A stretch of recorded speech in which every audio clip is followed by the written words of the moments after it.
whether it is your workplace or house or office or a company or wherever it is, as long as you don't disappear into the collective consciousness, you will be continuously creating hell for you and for others.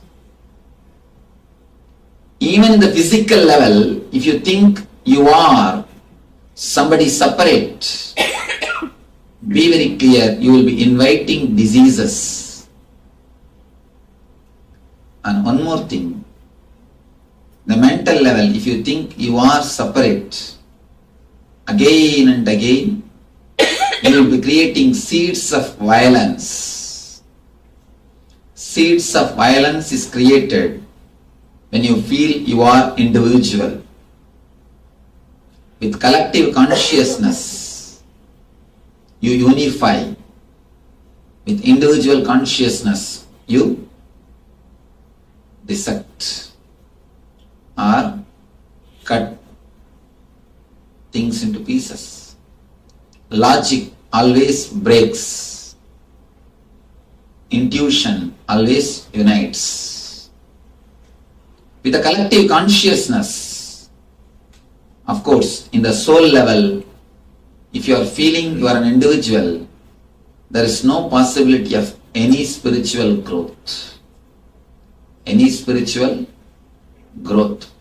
Spiritually, you can't even put your first step, first thing. In the physical level, you are not an individual. Your body and the body of the sun is straight away connected. Any small change in the body of the sun can change your body. Any small change in your body can change the body of the moon. Even though logically you are not able to relate, it is truth. And the next thing, in mental level, you are not alone, you are not an island. Any thought which is put on somebody else's head comes and touches you, and any thought which is created in your mind goes and touches the other person. It's like a ripple created in a lake. If you are going to create a strong wave, you will be inspiring and impressing others by your thought. If you are not so solid to create a strong wave, be very clear, others' waves are going to impress you. Either you live as a leader or you will be a follower. There is no in between. You always think, I will not be a leader, I can't do that much, but I don't have to be a follower. I'll just maintain my own stand, which is simply impractical. There is no such thing as my own stand exists. Either you lead or you follow, that's all. The mental level also, again and again, if you think you are an individual, you will be resisted. And the moment you understand you are part of the collective consciousness, not only you will not be resisted, you will be welcomed and received. Third thing, in the ultimate way, the spiritual level, the moment you understand you are deeply connected, totally connected, intensely connected to the whole group, to the whole universe. Not only you start experiencing the bliss, you start living, opening many dimensions of your being. Now you are stressed out, disturbed continuously because you have to think too much just with one mind. You have to enjoy so much just with one body. If you disappear into this collective consciousness, you will have so many dimensions so many possibilities, and the amount of ecstasy you can't imagine. Understand? With this one body itself, if you can make so much of joy, if you can enjoy so much, what will happen if you have two bodies? You can put one in the AC, another one in the heater, and enjoy both. If you have three bodies, you can put all the three bodies, depute all the three bodies in three countries and enjoy the three different culture. And if you have four, you can naturally enjoy little more. Just understand, if you have so many bodies, how much of joy and bliss you will have. Same thing you will experience when you understand you are part of collective consciousness. The whole NSP or Nithyananda Spurana program is all about making you realize you are the part of collective consciousness. Not only a part, you are collective consciousness. You are not individual consciousness as you think. Physically or mentally or spiritually.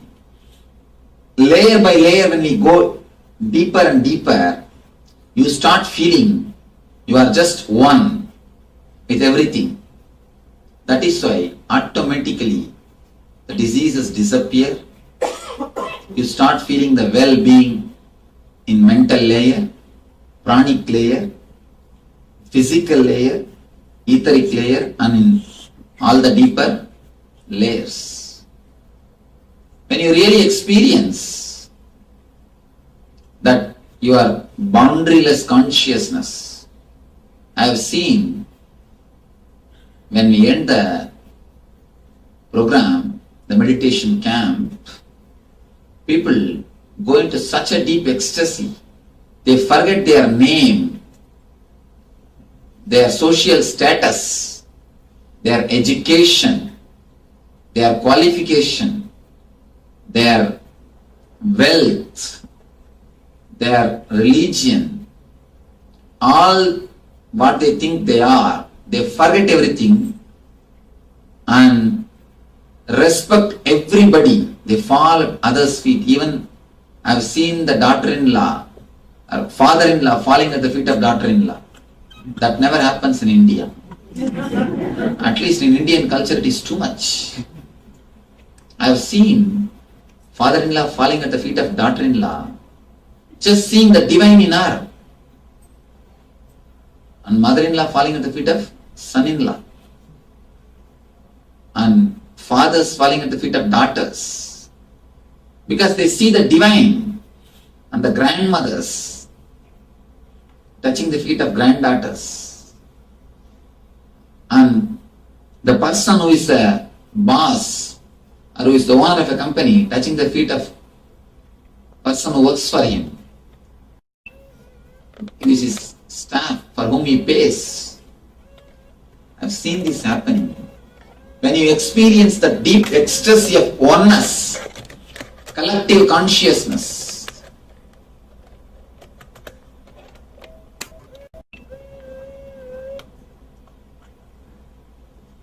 when you experience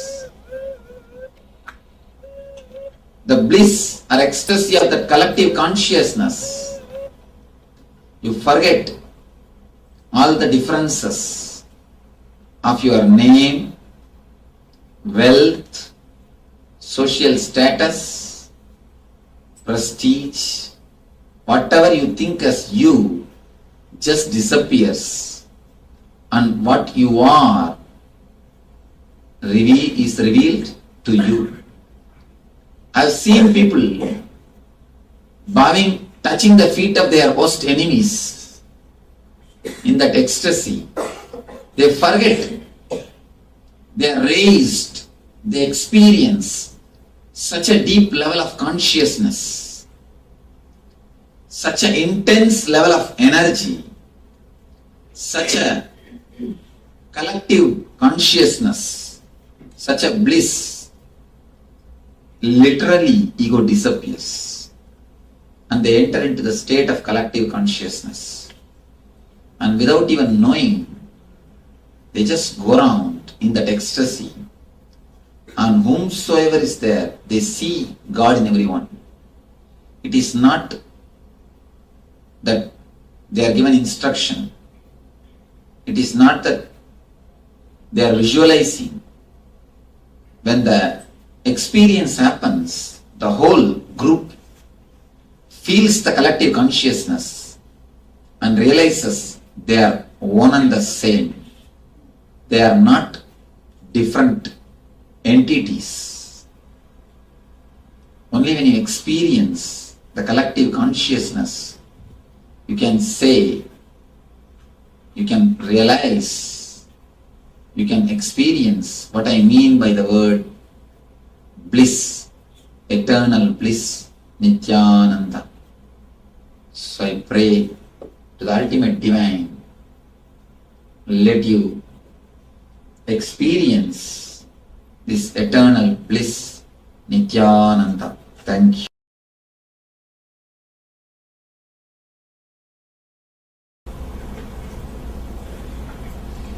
According to science, vacuum is absence of matter, but according to you, vacuum as energy, matter is manifestation of energy. How will you define vacuum then? Please understand, now the science has changed its view. Now they are coming up with a clear-cut idea. No such thing as vacuum can be created.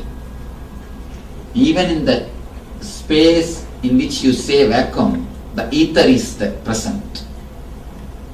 The ether is the grass form of energy. And they are very clear now, ether is also a form of matter. It can be measured and handled. So, first thing, now the science has evolved so much that it could catch up with the spirituality. It could understand the spiritual truths, and they have started understanding vacuum is not absence of matter.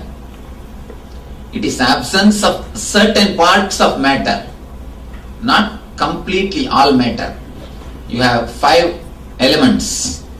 Vacuum is absence of 4 elements. That's all. It is not the absence of matter. So, science has changed its opinion. And this itself has answered my question. The question. So my stand is accepted by the science, where lately they are coming up with their clear concepts also to work on the ether, how to use the ether and all those things.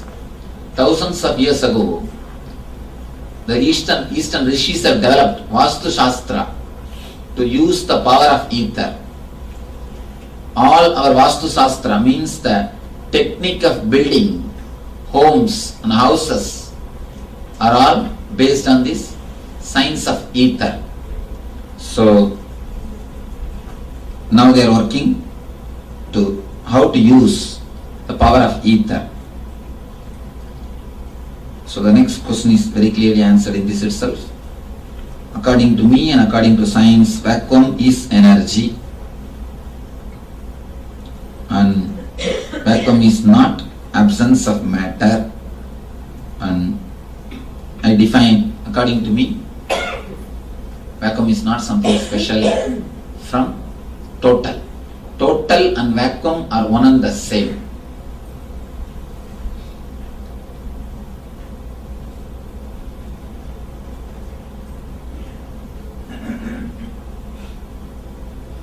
If non-living things like rocks have intelligence, is there any difference in the intelligence between human beings, animals and non-living things? Please explain. One difference. Human being has got the conscious choice. He can decide whether to live with that intelligence or not. The animals and non-living things don't have that choice. They are intelligent by nature. With human beings, you have a choice to be a fool. That's the only difference. Nature, by nature, intelligent. human beings have got the choice. You can be intelligent or you can be a fool. Except this choice, except this difference, there is no other difference. Their nature is intelligent by nature always. Human beings are intelligent by mistake. Sometimes unfortunately they act intelligently without knowing. Except that there is no other difference.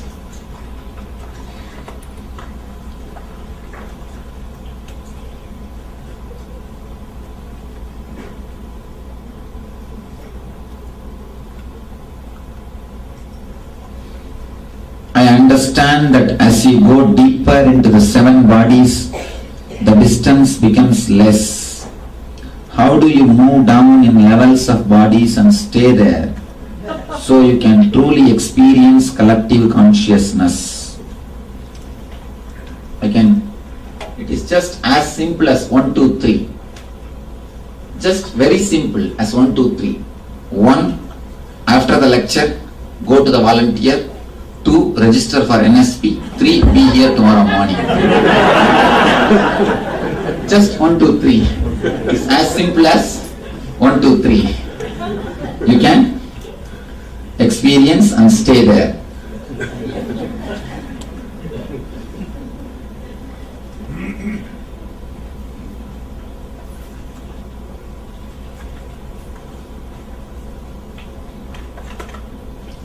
It is said that an individual has control over their mind.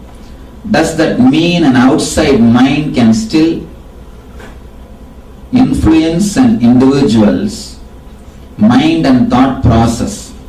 How do we control it so as to prevent anger or depression? This refers to the first truth that you stated. Thank you. Nice question. It is said that an individual has control over their mind.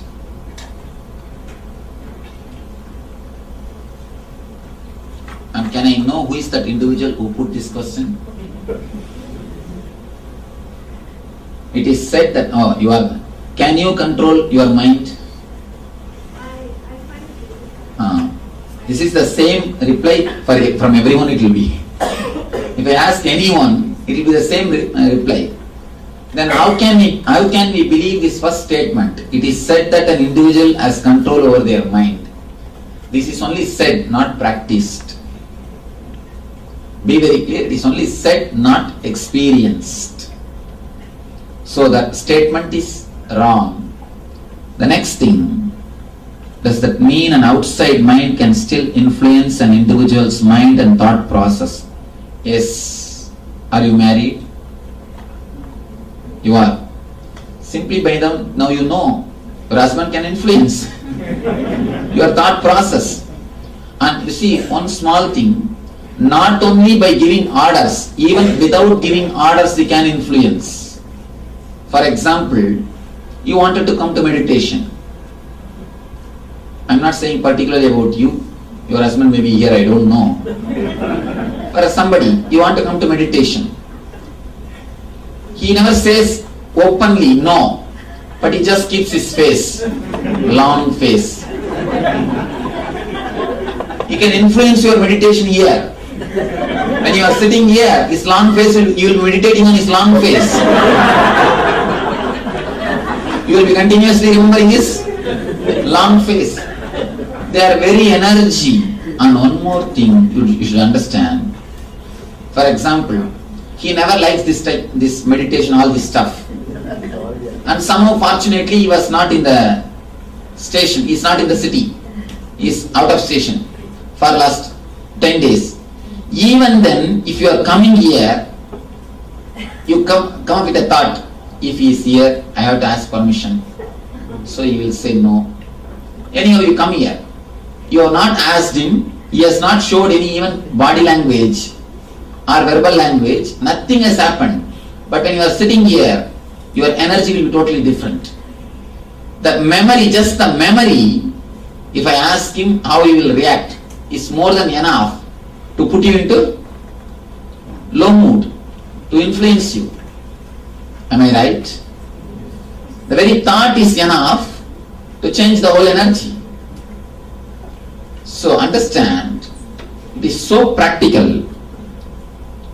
Others can influence your mind without even expressing their thoughts, without even expressing their body language, even if you don't see them, even if you have not seen them, even if you have not asked them about something, just their thinking trend, just their thought structure, when you know about it, that is more than enough to influence your thought and thinking system. How do we control it so as to prevent anger or depression? How do we control it? Again, same answer. Only meditation.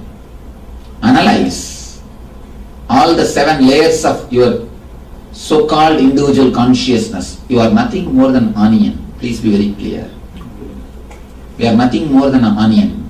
If you peel the onion layer by layer, what is there inside? Empty. Just like that, you are an onion. Onion thinks it has got something solid. Only when you peel all the 7 layers, you understand there is nothing inside. Same way you think you are an individual consciousness. If we peel all your 7 layers, you will experience you are a cosmic consciousness, collective consciousness. That's the one and only way to prevent anger or depression which sneaks inside your system from others, through others and by others. Thank you.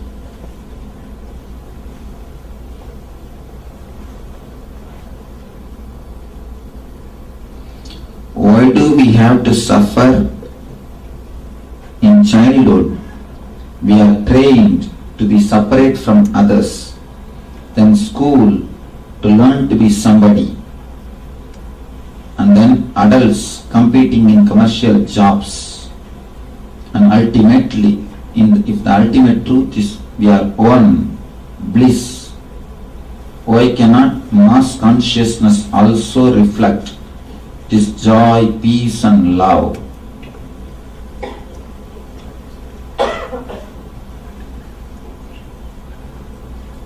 It's a beautiful question. I'll answer step by step. Why do we have to suffer?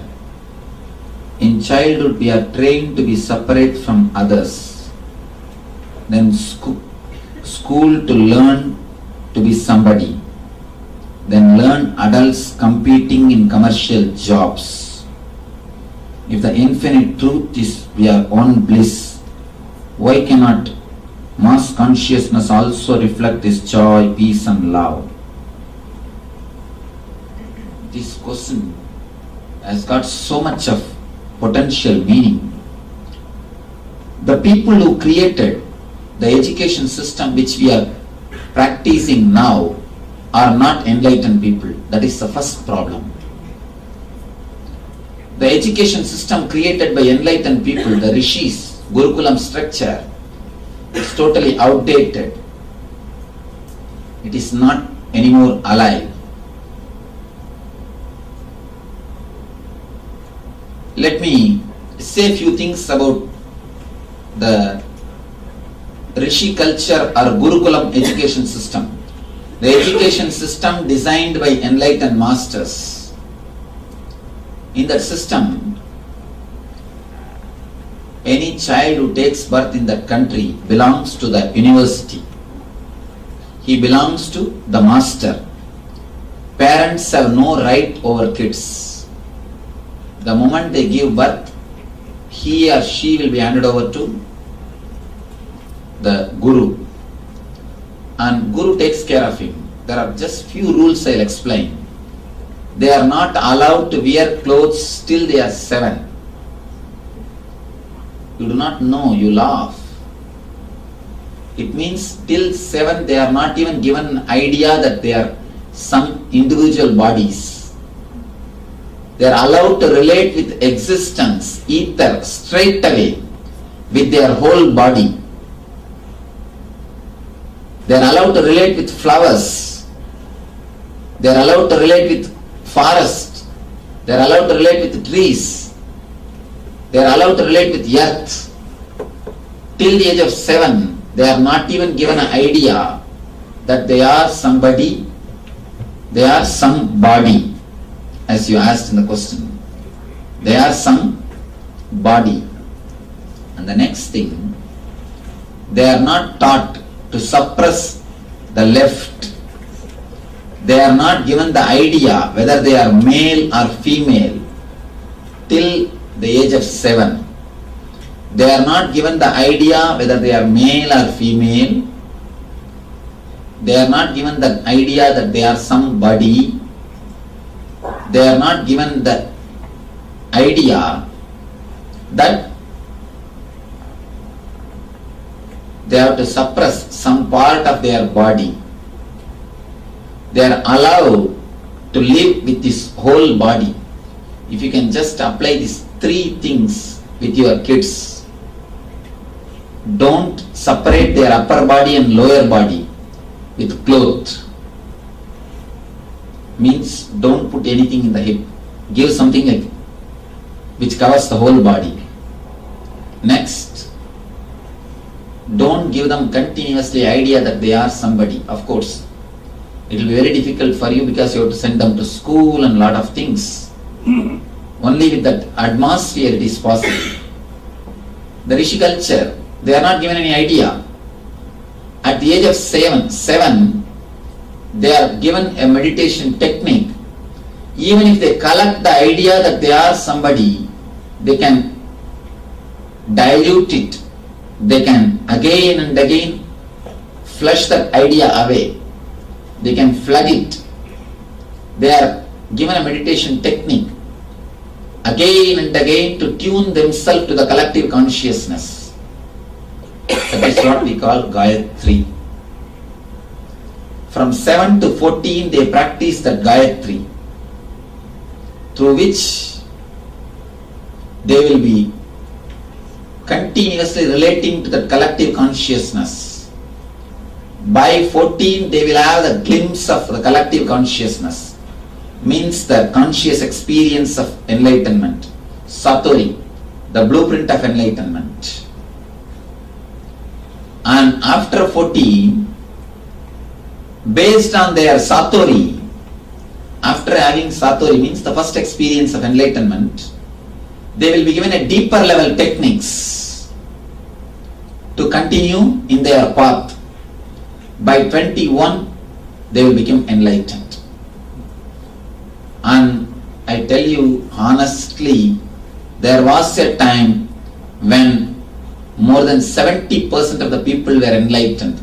That is what we call Satya Yuga. There was a time in the Rishi's culture when more than 70% of the people were enlightened. Other 30 were minus, below 7. They were working towards it. Either they are already enlightened or they are working towards it. Our social structure, the social structure created by enlightened masters is either already enlightened or working towards enlightenment. That's all. There is no other category. Whole society is only 2 categories. One is achieved, another one is traveling. That's all. Enlightened and seekers. Of course, unfortunately, we lost that education system. That is why I have to conduct NSP every week all over the world, and it is not so easy to conduct this program. People who attend, they say, Swamiji, 2 days, except few hours of rest, you will not have much rest.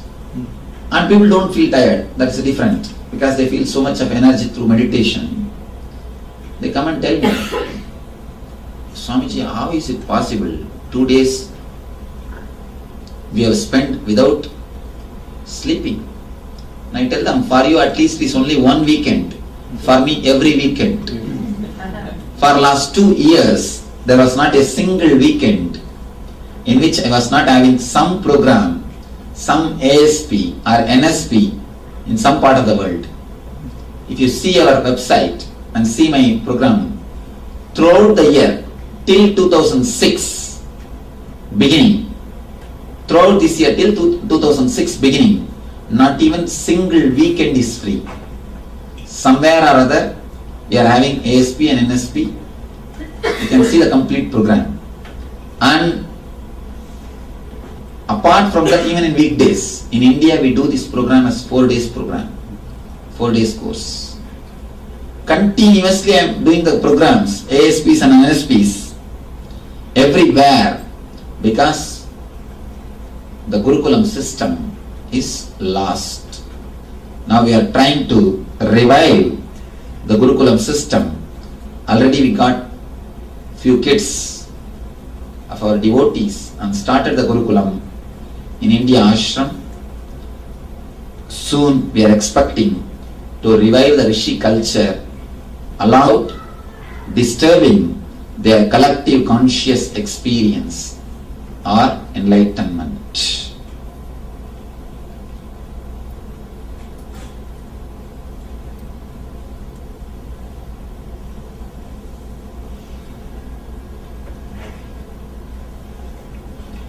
Swamiji, do you think undifferentiated Nirvikalpa consciousness is more or less suitable for us compared to Savikalpa differentiated collective consciousness? First thing you should understand, may I request the person who put this question to stand? Yes, thank you. Have you experienced either Savikalpa or Nirvikalpa? Yeah. Yeah. I think then you should sit here.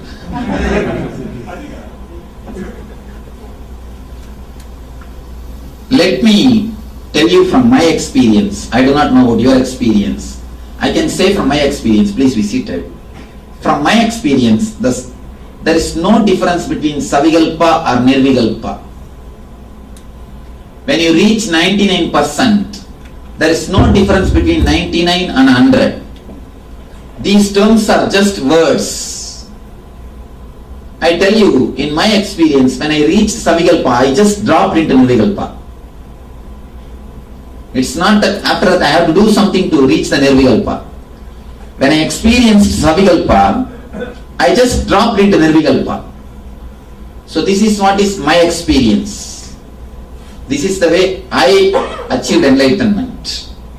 And the next thing, undifferentiated consciousness and collective consciousness is again one and the same for me.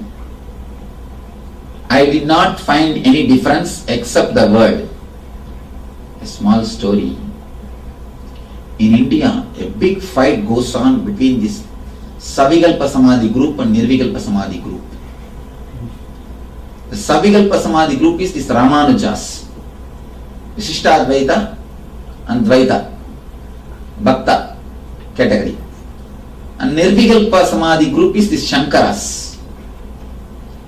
These two group, a big fight. One more small story inside the small story. It's like there was a tank in the center of a village. 4 new persons came to the village. They were about to enter into the tank. One guy said, there is a water, I have to go and drink. The other guy said, no, it is only pani, not water. My grandfather told me. I have to go and drink. The third guy said, no, it is Neelu.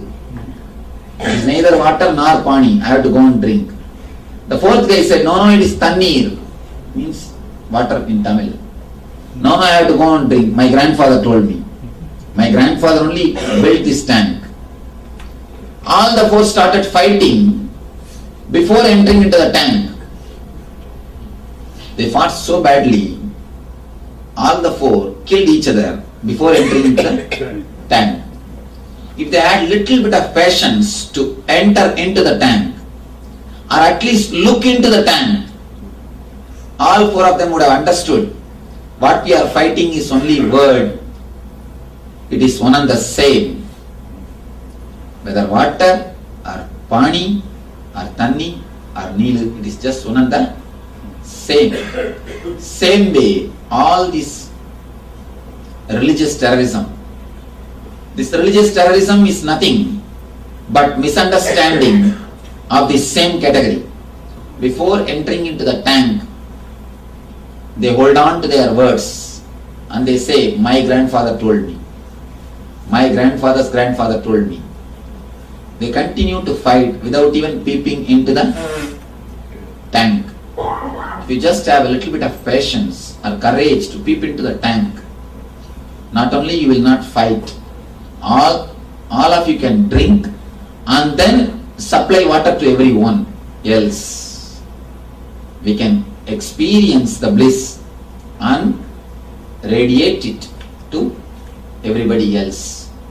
These guys, this Ramanuja and Shankara fight, you don't know to what extreme this Savikalpa and Nirvikalpa goes on. And these Ramanujites, Vishnu Bhaktas, they will have a big bell in their ears. If somebody chants Shiva's name, they will ring their head and they will shake their head so that the name will not go into their ears. No, really? They will just shake their heads so that the name will not go into their ears. And the other guys, the Shankarites, if somebody utters the name of Rama Narayana, they will go and take bath and come back. This fight between Shankara and Ramanuja, Advaita and Visishta Advaita goes on, goes on, goes on. The Savikalpa and Nirvikalpa. And there was a showroom. Both of them have written commentary on Brahma Sutra. Both books are displayed. One scholar came and enquired a volunteer who was standing there and taking care of the showroom. What is the difference? That both titles are given. Shankara, Brahma Sutra Sankara Bhashya, Brahma Sutra Ramanuja Bhashya. The person, scholar came and enquired, what is the difference between these two? Volunteer said, 45 rupees.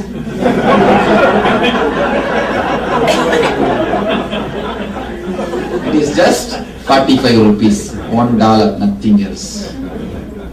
I tell you, all they fight, at least I can say last 1000 years this fight is going on. Whether Savikalpa Samadhi or Nirvikalpa Samadhi. Last 1000 years. The whole fight is solved by the simple one answer, 45 rupees. Understand, this is what is my experience. When I fell into Savikalpa Samadhi, I simply dropped into Nirvikalpa Samadhi.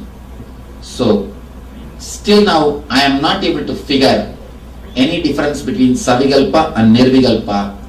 According to your experience, I don't know. Only that you should tell. How do you live in truth when it is so hard for others and us, so hard for others and us plus us to hear it?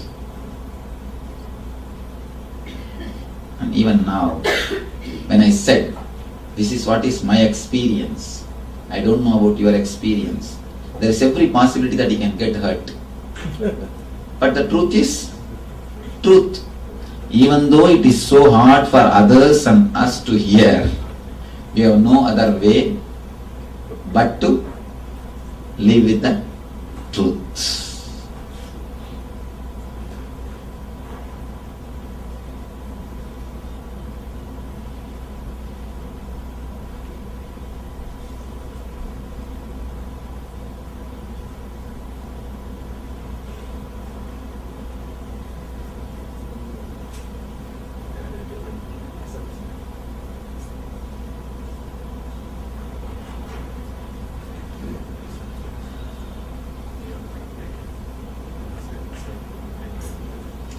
Is it possible to skip the layers of attaining the nirvanic body? You had mentioned sudden enlightenment.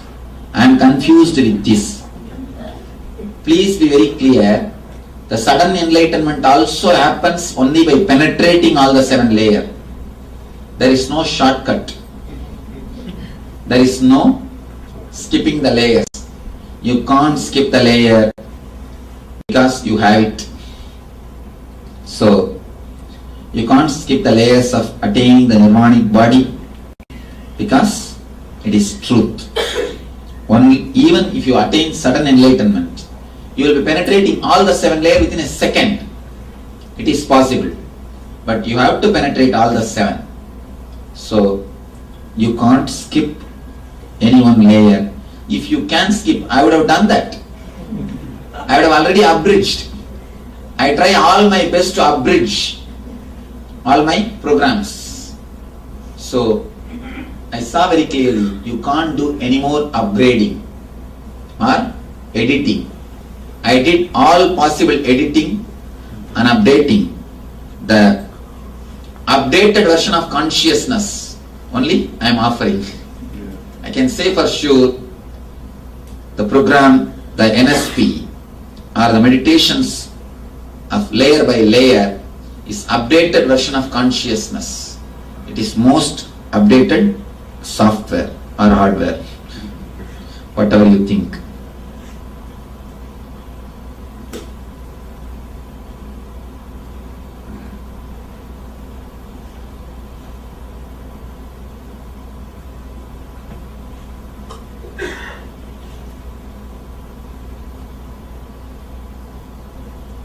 There are a lot of personal questions.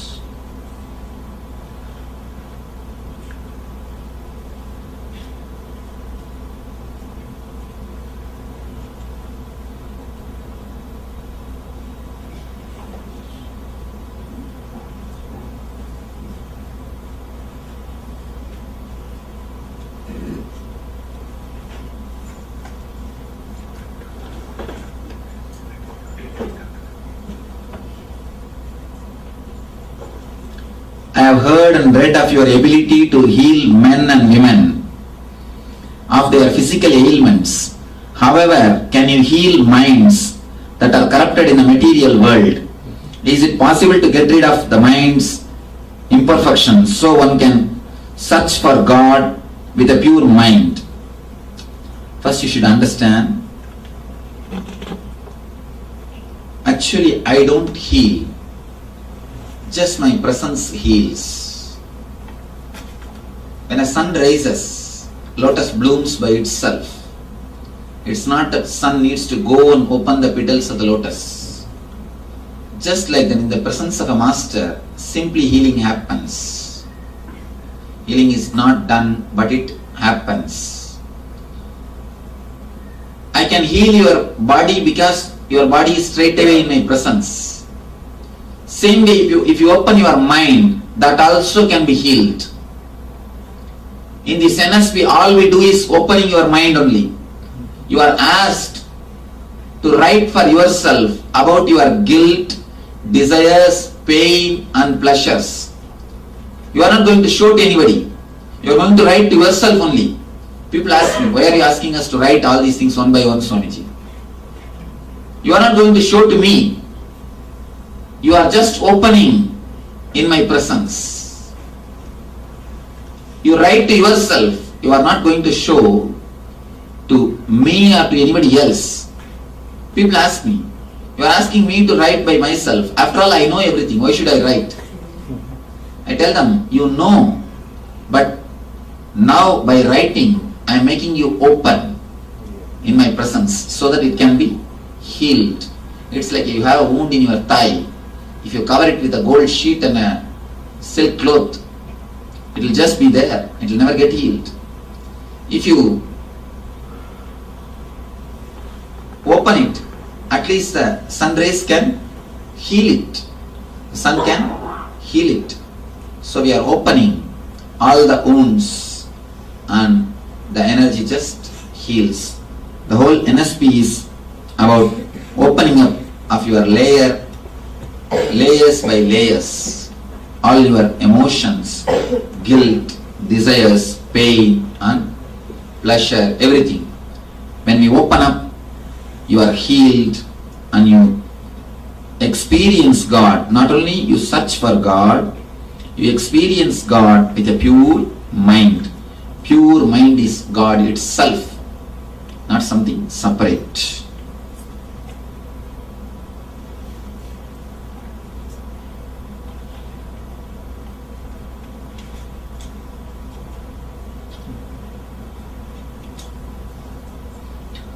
We are all part of collective consciousness. How the God comes into this? The collective consciousness is what I call God. The whole is what I call God. When you are whole, you are holy. And today is holy. Ras Purnima. When Radha and Gopis and Krishna experienced that collective consciousness, Krishna gave the experience of collective consciousness to the whole group of Gopis and Radha. We have a very wrong idea about this Ras Leela. We think Ras Leela is something like we made it as such as if Krishna had relationship with so many women. No, it's a wrong concept. Be very clear. Ras Leela happened when Krishna was 10 years old. He was a small boy. None of us read the original scriptures correctly. We just pick up and support what we want. See, we just wanted to support all our qualities. So we just want some support from some scripture or some master, so that we can do all our things behind his back. So we just start blaming Krishna. What happened actually is he gave the collective consciousness experience to the whole group of Gopis and Radha.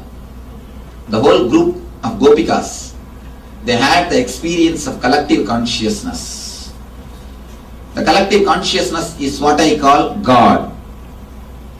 God is not created. If we become one, then who created us? God has not created us. If we become one, then who created us? If you attended yesterday this course, you can understand. Or, if possible, listen that DVD. Chaos is order and order is chaos. Nobody has created you. Nobody is creation. Nobody is creator. Nobody is created. There is only one thing, creation. Creation itself has created itself by its own intelligence. Creation, created, creator, all the three are one and the same. To understand more, please listen to the discourse of chaos is order and order is chaos. I pray and bless you all. Let you all have this eternal bliss, Nithyananda. Thank you.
I bless you all.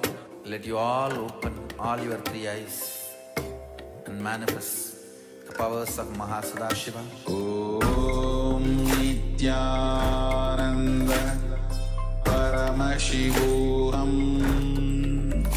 Om Nithyananda Paramashivoham. Om Nithyananda Paramashivoham